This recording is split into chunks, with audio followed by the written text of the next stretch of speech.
রবীন্দ্রনাথ ঠাকুরের উপন্যাস গোরা, পর্ব ২১।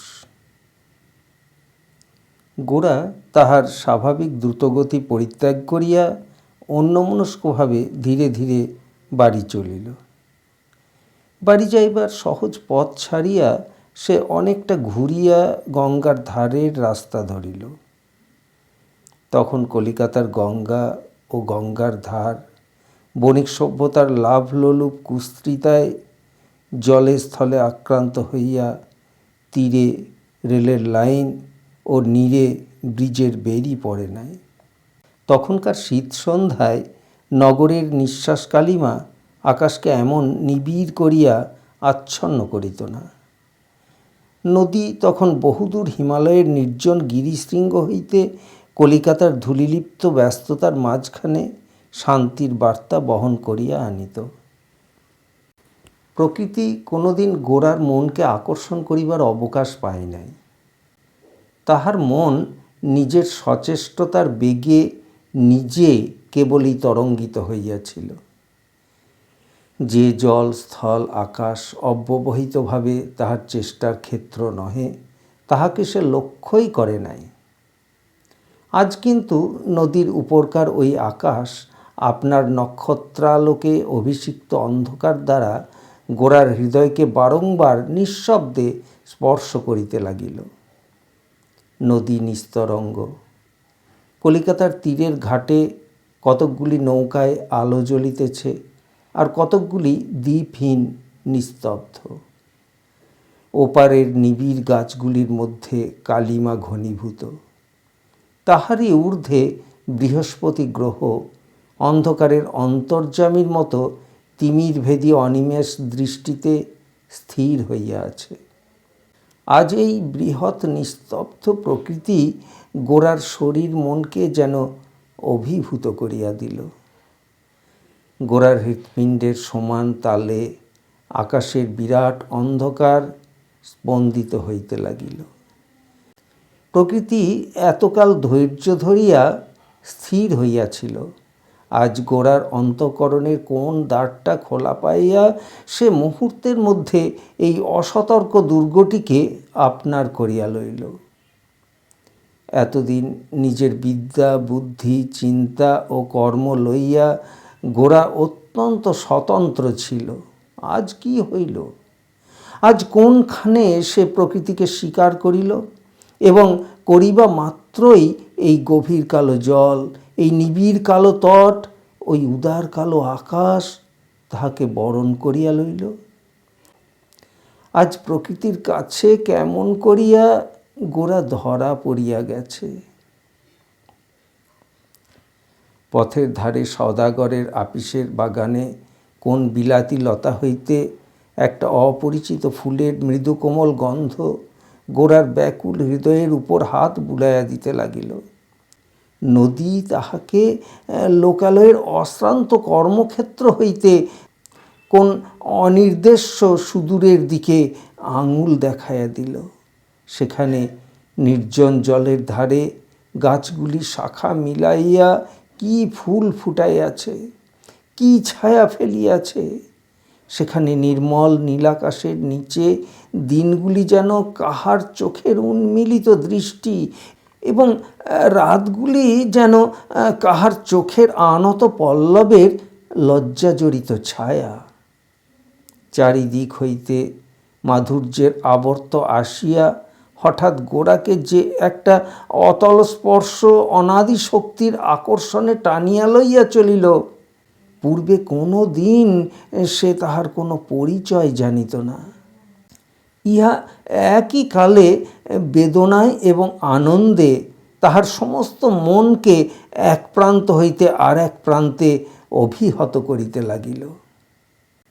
আজ এই হেমন্তের রাত্রে নদীর তীরে নগরের অব্যক্ত কোলাহলে এবং নক্ষত্রের অপরিস্ফুট আলোকে গোরা বিশ্বব্যাপিনী কোন অবগুণ্ঠিতা মায়াবিনীর সম্মুখে আত্মবিস্তৃত হইয়া দণ্ডায়মান হইল। এই মহারানীকে সে এতদিন নতমস্তকে স্বীকার করে নাই বলিয়াই আজ অকস্মাৎ তাহার শাসনের ইন্দ্রজাল আপন সহস্র বর্ণের সূত্রে গোরাকে জল স্থল আকাশের সঙ্গে চারিদিক হইতে বাঁধিয়া ফেলিল। গোরা নিজের সম্বন্ধে নিজেই বিস্মিত হইয়া নদীর জলশূন্য ঘাটের একটা পৈঠায় বসিয়া পড়িল। বারবার সে নিজেকে প্রশ্ন করিতে লাগিল যে তাহার জীবনে এ কিসের আবির্ভাব এবং ইহার কি প্রয়োজন। যে সংকল্প দ্বারা সে আপনার জীবনকে আগাগোড়া বিধিবদ্ধ করিয়া মনে মনে সাজাইয়া লইয়াছিল, তাহার মধ্যে ইহার স্থান কোথায়? ইহা কি তাহার বিরুদ্ধ? সংগ্রাম করিয়া ইহাকে কি পরাস্ত করিতে হইবে? এই বলিয়া গোরা মুষ্টি দৃঢ় করিয়া যখনই বদ্ধ করিল, অমনি বুদ্ধিতে উজ্জ্বল, নম্রতায় কোমল কোন দুইটি স্নিগ্ধ চক্ষুর জিজ্ঞাসু দৃষ্টি তাহার মনের মধ্যে জাগিয়া উঠিল। কোন অনিন্দ সুন্দর হাতখানির আঙুলগুলির স্পর্শ সৌভাগ্যের অনাস্বাদিত অমৃত তাহার ধ্যানের সম্মুখে তুলিয়া ধরিল। গোরার সমস্ত শরীরে পুলকের বিদ্যুৎ চকিত হইয়া উঠিল। একাকী অন্ধকারের মধ্যে এই প্রগাঢ় অনুভূতি তাহার সমস্ত প্রশ্নকে, সমস্ত দ্বিধাকে একেবারে নিরস্ত করিয়া দিল। সে তাহার এই নূতন অনুভূতিকে সমস্ত দেহ মন দিয়া উপভোগ করিতে লাগিল। ইহাকে ছাড়িয়া সে উঠিতে ইচ্ছা করিল না। অনেক রাত্রে যখন গোরা বাড়ি গেল, তখন আনন্দময়ী জিজ্ঞাসা করিলেন, এত রাত করলে যে বাবা, তোমার খাবার যে ঠান্ডা হয়ে গেছে। গোরা কহিল, কি জানি মা, আজ কি মনে হলো অনেকক্ষণ গঙ্গার ঘাটে বসে রইলুম। আনন্দময়ী জিজ্ঞাসা করিলেন, বিনয় সঙ্গে ছিল বুঝি? গোরা কহিল, না, আমি একলাই ছিলুম। আনন্দময়ী মনে মনে কিছু আশ্চর্য হইলেন। বিনা প্রয়োজনে গোরা যে এত রাত পর্যন্ত গঙ্গার ঘাটে বসিয়া ভাবিবে, এমন ঘটনা কখনোই হয় নাই। চুপ করিয়া বসিয়া ভাবা তাহার স্বভাবই নহে। গোরা যখন অন্যমনস্ক হইয়া খাইতেছিল, আনন্দময়ী লক্ষ্য করিয়া দেখিলেন তাহার মুখে যেন একটা কেমনতর উতলা ভাবের উদ্দীপনা। আনন্দময়ী কিছুক্ষণ পরে আস্তে আস্তে জিজ্ঞাসা করিলেন, আজ বুঝি বিনয়ের বাড়ি গিয়েছিলে? গোরা কহিল, না, আজ আমরা দুইজনেই পরেশবাবুর ওখানে গিয়েছিলাম। শুনিয়া আনন্দময়ী চুপ করিয়া বসিয়া ভাবিতে লাগিলেন। আবার জিজ্ঞাসা করিলেন, ওদের সকলের সঙ্গে তোমার আলাপ হয়েছে? গোরা কহিল, হ্যাঁ, হয়েছে। আনন্দময়ী, ওদের মেয়েরা বুঝি সকলের সাক্ষাতেই বেরোন? গোরা, হ্যাঁ, ওদের কোনো বাধা নেই। অন্য সময় হইলে এরূপ উত্তরের সঙ্গে সঙ্গে একটা উত্তেজনা প্রকাশ পাইত। আজ তাহার কোনো লক্ষণ না দেখিয়া আনন্দময়ী আবার চুপ করিয়া বসিয়া ভাবিতে লাগিলেন। পরদিন সকালে উঠিয়া গোরা অন্য দিনের মতো অবিলম্বে মুখ ধুইয়া দিনের কাজের জন্য প্রস্তুত হইতে গেল না। সে অন্যমনস্কভাবে তাহার শোবার ঘরের পূর্ব দিকের দরজা খুলিয়া খানিকক্ষণ দাঁড়াইয়া রহিল। তাহাদের গলিটা পূর্বের দিকে একটা বড় রাস্তায় পড়িয়াছে। সেই বড় রাস্তার পূর্ব প্রান্তে একটা স্কুল আছে। সেই স্কুলের সংলগ্ন জমিতে একটা পুরাতন জাম গাছের মাথার উপরে পাতলা একখণ্ড সাদা কুয়াশা ভাসিতেছিল এবং তাহার পশ্চাতে আসন্ন সূর্যোদয়ের অরুণ রেখা ঝাপসা হইয়া দেখা দিতেছিল। গোরা চুপ করিয়া অনেকক্ষণ সেই দিকে চাহিয়া থাকিতে থাকিতে সেই ক্ষীণ কুয়াশাটুকু মিশিয়া গেল। উজ্জ্বল রৌদ্র গাছের শাখার ভিতর দিয়া যেন অনেকগুলো ঝকঝকে সঙ্গিনের মতো বিঁধিয়া বাহির হইয়া আসিল এবং দেখিতে দেখিতে কলিকাতার রাস্তা জনতায় ও কোলাহলে পূর্ণ হইয়া উঠিল। এমন সময় হঠাৎ গলির মোড়ে অবিনাশের সঙ্গে আর কয়েকটি ছাত্রকে তাহার বাড়ির দিকে আসিতে দেখিয়া গোরা তাহার এই আবেশের জালকে যেন এক প্রবল টানে ছিন্ন করিয়া ফেলিল। সে নিজের মনকে একটা প্রচণ্ড আঘাত করিয়া বলিল, না, এসব কিছু নয়, এ কোনো মতেই চলিবে না বলিয়া দ্রুতবেগে শোবার ঘর হইতে বাহির হইয়া গেল। গোরার বাড়িতে তাহার দলবল আসিয়াছে, অথচ গোরা তাহার অনেক পূর্বেই প্রস্তুত হইয়া নাই। এমন ঘটনা ইহার পূর্বে আর একদিনও ঘটিতে পায় নাই। এই সামান্য ত্রুটিতেই গোরাকে ভারী একটা ধিক্কার দিল। সে মনে মনে স্থির করিল আর সে পরেশবাবুর বাড়ি যাইবে না, এবং বিনয়ের সঙ্গেও যাহাতে কিছুদিন দেখা না হইয়া এই সমস্ত আলোচনা বন্ধ থাকে সেই রূপ চেষ্টা করিবে। সেদিন নিচে গিয়া এই পরামর্শ হইল যে গোরা তাহার দলের 2-3 জনকে সঙ্গে করিয়া পায়ে হাঁটিয়া গ্র্যান্ড ট্রাঙ্ক রোড দিয়া ভ্রমণে বাহির হইবে। পথের মধ্যে গৃহস্থ বাড়ি আতিথ্য গ্রহণ করিবে, সঙ্গে টাকা কড়ি কিছুই লইবে না। এই অপূর্ব সংকল্প মনে লইয়া গোরা হঠাৎ কিছু অতিরিক্ত পরিমাণে উৎসাহিত হইয়া উঠিল। সমস্ত বন্ধন ছেদন করিয়া এইরূপ খোলা রাস্তায় বাহির হইয়া পড়িবার একটা প্রবল আনন্দ তাহাকে পাইয়া বসিল। ভিতরে ভিতরে তাহার হৃদয় যে একটা জালে জড়াইয়া পড়িয়াছে, এই বাহির হইবার কল্পনাতেই সেটা যেন ছিন্ন হইয়া গেল বলিয়া তাহার মনে হইল। এই সমস্ত ভাবের আবেশ যে মায়ামাত্র এবং কর্মই যে সত্য, সেই কথাটা খুব জোরের সহিত নিজের মনের মধ্যে ধ্বনিত প্রতিধ্বনিত করিয়া লইয়া যাত্রার জন্য প্রস্তুত হইয়া লইবার জন্য স্কুল ছুটির বালকের মতো গোরা তাহার একতলার বসিবার ঘর ছাড়িয়া প্রায় ছুটিয়া বাহির হইল। সেই সময় কৃষ্ণদয়াল গঙ্গা স্নান সারিয়া ঘটিতে গঙ্গাজল লইয়া নামাবলী গায়ে দিয়া মনে মনে মন্ত্র জপ করিতে করিতে ঘরে চলিয়াছিলেন। গোরা একেবারে তাহার ঘাড়ের উপর গিয়া পড়িল। লজ্জিত হইয়া গোরা তাড়াতাড়ি তাহার পা ছুঁইয়া প্রণাম করিল। তিনি শশব্যস্ত হইয়া থাক থাক বলিয়া সসংকোচে চলিয়া গেলেন। পূজায় বসিবার পূর্বে গোরার স্পর্শে তাহার গঙ্গা স্নানের ফল মাটি হইল। কৃষ্ণদয়াল যে গোরার সংস্পর্শই বিশেষ করিয়া এড়াইয়া চলিবার চেষ্টা করিতেন, গোরা তাহা ঠিক বুঝিত না। সে মনে করিত সূচি বায়ুগ্রস্ত বলিয়া সর্বপ্রকারে সকলেরই সংস্রব বাঁচাইয়া চলাই অহরহ তাহার সতর্কতার একমাত্র লক্ষ্য ছিল। আনন্দময়ীকে তো তিনি ম্লেচ্ছ বলিয়া দূরে পরিহার করিতেন। মহিম কাজের লোক, মহিমের সঙ্গে তাহার দেখা সাক্ষাতেরই অবকাশ ঘটিত না। সমস্ত পরিবারের মধ্যে কেবল মহিমের কন্যা শশীমুখীকে তিনি কাছে লইয়া তাহাকে সংস্কৃত স্তোত্র মুখস্থ করাইতেন এবং পূজার্চনা বিধিতে দীক্ষিত করিতেন। কৃষ্ণদয়াল গোরা কর্তৃক তাহার পাদস্পর্শে ব্যস্ত হইয়া পলায়ন করিলে পর তাহার সংকোচের কারণ সম্বন্ধে গোরার চেতনা হইল এবং সে মনে মনে হাসিল। এইরূপে পিতার সহিত গোরার সমস্ত সম্বন্ধ প্রায় বিচ্ছিন্ন হইয়া গিয়াছিল এবং মাতার অনাচারকে সে যতই নিন্দা করুক, এই আচারদ্রোহিণী মাকেই গোরা তাহার জীবনের সমস্ত ভক্তি সমর্পণ করিয়া পূজা করিত। আহারান্তে গোরা একটি ছোট পুঁটুলিতে গোটা কয়েক কাপড় লইয়া সেটা বিলাতি পর্যটকদের মতো পিঠে বাঁধিয়া মার কাছে আসিয়া উপস্থিত হইল।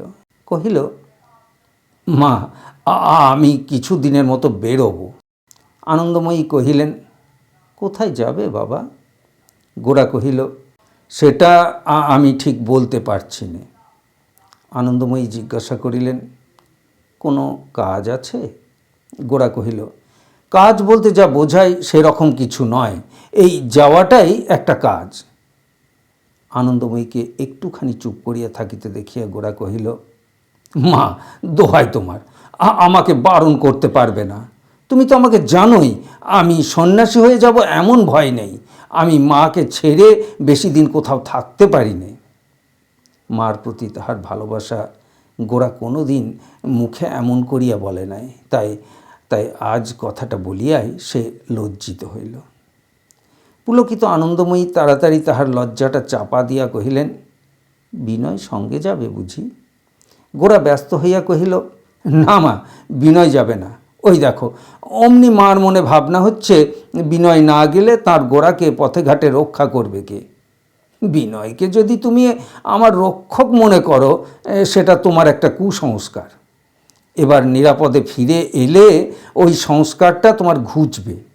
আনন্দময়ী জিজ্ঞাসা করিলেন, মাঝে মাঝে খবর পাবো তো?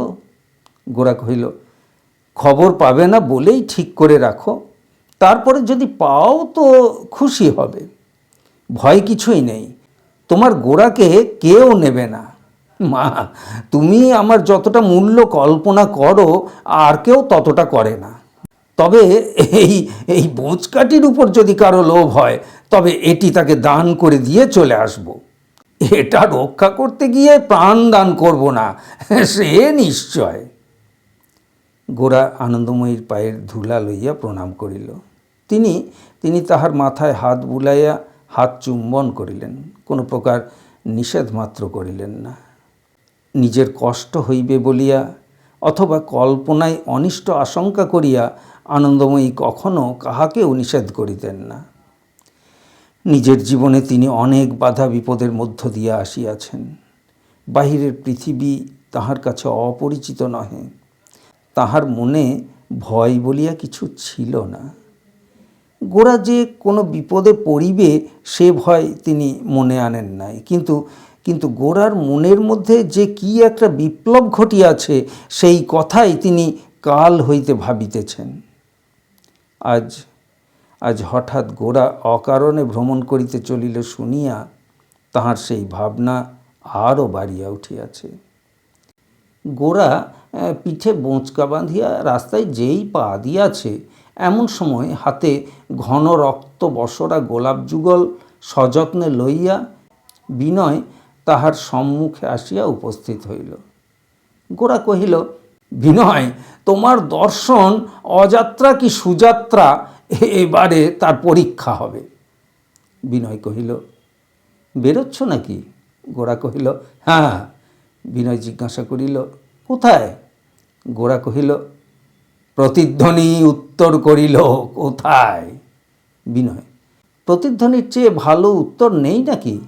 গোরা, না, তুমি মার কাছে যাও, সব শুনতে পাবে। আমি চললুম বলিয়া দ্রুতবেগে চলিয়া গেল। বিনয় অন্তঃপুরে গিয়া আনন্দময়ীকে প্রণাম করিয়া তাহার পায়ের পরে গোলাপ ফুল দুইটি রাখিল। আনন্দময়ী ফুল তুলিয়া লইয়া জিজ্ঞাসা করিলেন, এ কোথায় পেলে বিনয়? বিনয় তাহার ঠিক স্পষ্ট উত্তরটি না দিয়া কহিল, ভালো জিনিসটি পেলেই আগে মায়ের পুজোর জন্যে সেটি দিতে ইচ্ছে করে। তারপরে আনন্দময়ীর তক্তপোষের উপর বসিয়া বিনয় কহিল, মা, তুমি কিন্তু অন্য মনস্ক আছো। আনন্দময়ী কহিলেন, কেন বলো দেখি? বিনয় কহিল, আজ আমার বরাদ্দ পানটা দেবার কথা ভুলেই গেছো। আনন্দময়ী লজ্জিত হইয়া বিনয়কে পান আনিয়া দিলেন। তাহার পরে সমস্ত দুপুরবেলা ধরিয়া দুইজনে কথাবার্তা হইতে লাগিল। গোরার নিরুদ্দেশ ভ্রমণের অভিপ্রায় সম্বন্ধে বিনয় কোনো পরিষ্কার খবর বলিতে পারিল না। আনন্দময়ী কথায় কথায় জিজ্ঞাসা করিলেন, কাল বুঝি তুমি গোরাকে নিয়ে পরেশবাবুর ওখানে গিয়েছিলে? বিনয় গতকল্যকার সমস্ত ঘটনা বিবৃত করিয়া বলিল। আনন্দময়ী প্রত্যেক কথাটি সমস্ত অন্তঃকরণ দিয়া শুনিলেন। যাইবার সময় বিনয় কহিল, মা, পূজা তো সাঙ্গ হলো, এবার তোমার চরণের প্রসাদী ফুল দুটো মাথায় করে নিয়ে যেতে পারি? আনন্দময়ী হাসিয়া গোলাপ ফুল দুইটি বিনয়ের হাতে দিলেন এবং মনে মনে ভাবিলেন, এই গোলাপ দুইটি যে কেবল সৌন্দর্যের জন্যই আদর পাইতেছে তাহা নহে, নিশ্চয় উদ্ভিদ তত্ত্বের অতীত আরও অনেক গভীর তত্ত্ব ইহার মধ্যে আছে। বিকালবেলায় বিনয় চলিয়া গেলে তিনি কতই ভাবিতে লাগিলেন। ভগবানকে ডাকিয়া বারবার প্রার্থনা করিলেন গোরাকে যেন অসুখী হইতে না হয় এবং বিনয়ের সঙ্গে তাহার বিচ্ছেদের যেন কোনো কারণ না ঘটে।